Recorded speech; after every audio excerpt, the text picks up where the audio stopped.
VerdeXchange has become the preeminent gathering place for the intersection of green jobs, green technology, green business. What the hot issues are in energy, in water, in air, in transportation, in land use, in green building in a very compressed period of time with a lot of really smart, nice people. It's rather horizontal. Normally you go to a water conference and it's all water people. Here you're going here and you're actually seeing people from manufacturing, right? I'm seeing people from transportation, so very vertical. You can meet people you don't normally run into and learn things you might not have even thought about before. The barriers are broken and you talk to each other. It makes you address problems differently. There aren't a whole lot that are thinking holistically about how we change systems. A lot of opportunities to do that, and VerdeXchange is one of the better. The VerdeXchange connection or overlapping or combination with urban land institutes, it's great.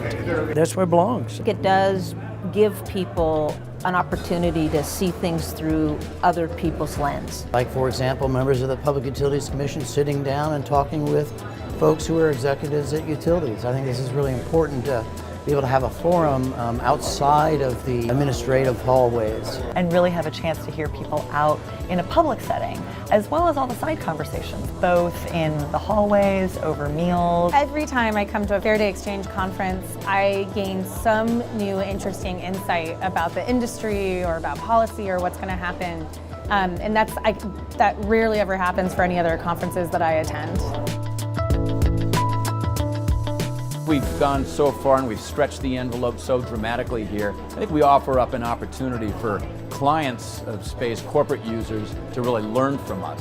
What I have been working on in the last few years is a technology that is meant for automation of construction, and it is based on 3D printing. The hallmark of VerdeXchange is it's a global perspective. VerdeXchange on an annual basis brings together some of the best minds, some of the best thinkers, the influencers in this space. Brazil's here, Japan's here, China's here, Canada. It's great opportunities to really build those regional relationships because the federal government's just nuts. Between the innovation ecosystem in Canada and the innovation ecosystem in California, I think there's a huge amount of opportunity. I think VerdeXchange is playing a key role in helping to bridge those gaps between Brazil and Southern California in particular. You meet people from the transportation sector, and so we, as a car maker dealing with individual mobility, that's of great value for us. Saw a great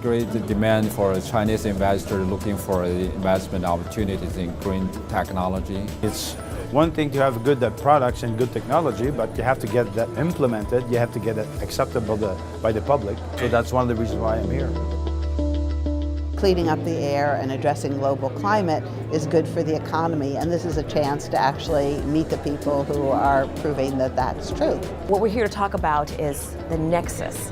What's the next step? How do we begin to create an economic incentive? How do we create jobs? We now have 142,000 plus jobs in the U.S. solar industry. So that's more than we have in the steel industry or the coal industry. There is money to be made in protecting the environment, and VerdeXchange is a good place to find it. I would argue that what happens after this, with the contacts you make, is as valuable as what occurs, maybe even more valuable as what occurs in the room.